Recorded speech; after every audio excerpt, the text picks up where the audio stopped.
So my whole thing with the second generation of Dust House, well I call it the second generation. I just wanted to expand, do something different. I ain't wanting to be the you know what I'm saying? 'Cause I was on the artist at the same time, so I was just thinking of other ways of doing it. That's when I noticed that my nephew Day he had came to me and rapping one of his songs he had wrote. You know what I'm saying? So I was like, "Dude, you trying to rap?" You know what I mean? So I was like, "Dude, you trying to rap? You been watching your uncle and all that?" You know what I mean? But he ain't want to admit that he was watching me the whole time. Started working with him. You know what I'm saying? Well, he was writing his own raps and stuff, but I was just like focused on incorporating him into what I had going on with the Dust House and stuff. Then Tevin, his brother, he started writing raps, singing and stuff, and you know what I'm saying? So it just started growing. And then my brother's son, little Shanekrush, he come in, he was the youngest one of them, you know what I'm saying? And he started writing his own raps and writing. So, you know what I'm saying, the thing that started going from there, you know what I'm saying? Then we got 20, we brought 20 in, Lil Zay, and then we had a whole roster, you know, Dust House, second generation. When we had moved back from, we stayed down in Marrero, Louisiana for a while. But when we moved back, I told my sister I had wanted to start back over with the Dust House. You know what I'm saying? But I wanted to change it to Dust House Entertainment because I wanted to expand to more things, more than just records. You know what I'm saying? So I switched it from Dust House Records to Dust House Entertainment.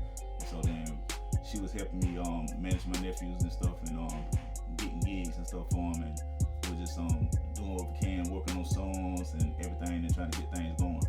When Daddy started rapping, like, that was a new thing, because he was in high school, you know what I mean? He was in high school doing this thing, and everybody knew who he was and stuff, so I started incorporating that to it, you know what I'm saying? And we getting them, they doing song after song, and laying it down to the point when I started showing them how to record itself, but showing Daddy how to record, and then next thing you know, then he doing all the recording for them, like, everything that they doing, like, he recording, you know what I mean? So they were just doing song after song after song, and every time they always working on music.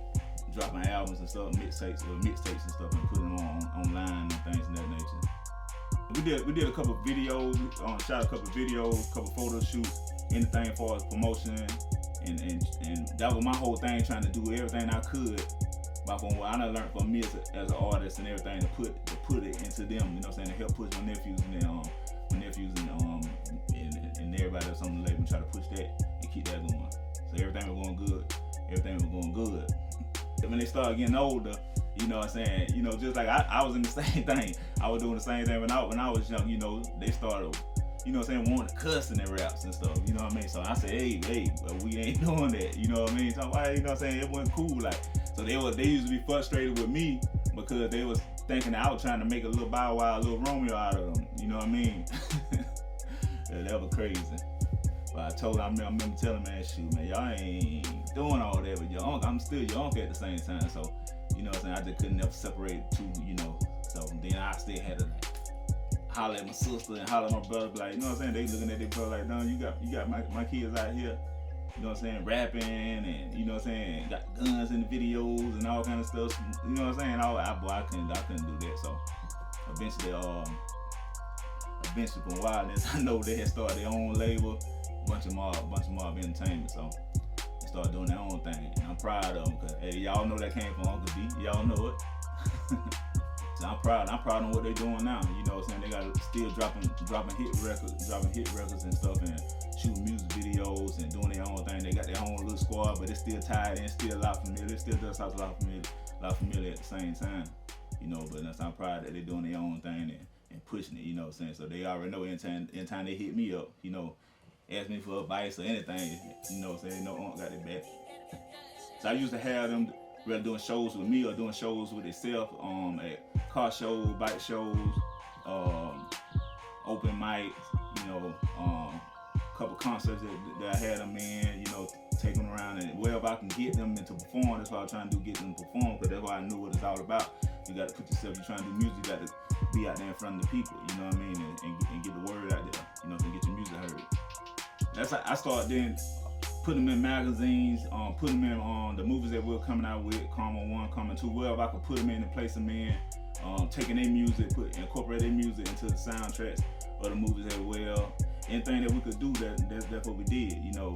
They started his own clothing line during the time, you know, and all of them were, you know what I'm saying, extremely talented, you know what I'm saying, what they did. All, you know what I'm saying, just bosses amongst bosses. That's all it was. You know what I'm saying? They were young bosses, so it still is to this day. It just got to a point that they outgrew being on the label up under their uncle. You know, that's all it was. Being up on the label up on the uncle, just a form of respect and everything of that nature. So, you know what I'm saying, we're from the South, so, you know what I'm saying, family real close, and, you know what I'm saying, very family oriented. So I said, so they were just doing their own thing, just grinding, and still grinding, you know what I mean? So dropping, like every week they dropping a tape, a mix CD and put it online. Every week they dropping a mix CD and put it online, you know. Yeah, I used to come, they got to the point, it got to the point they ain't even need me no more. They ain't even need me no more, so, you know what I'm saying, they were just grinding, you know what I'm saying, taking everything that I showed them, and plus the stuff that they learned on their own, so just grinding. Then there were points where it was times where I was learning from them, because in fact, generation, you know what I'm saying, the new generation is coming up, you know what I'm saying, shoot, I've been doing it for a minute, so I had to jump on, you know what I'm saying, learn about things what they knew about, you know what I'm saying, for the technology, talking about these different website mix CDs to put the mix CDs on SoundCloud and all kind of stuff, you know what I'm saying. I wasn't never really in tune and all that, you know what I'm saying. So I had to keep them around so I could stay up to par to what's going on.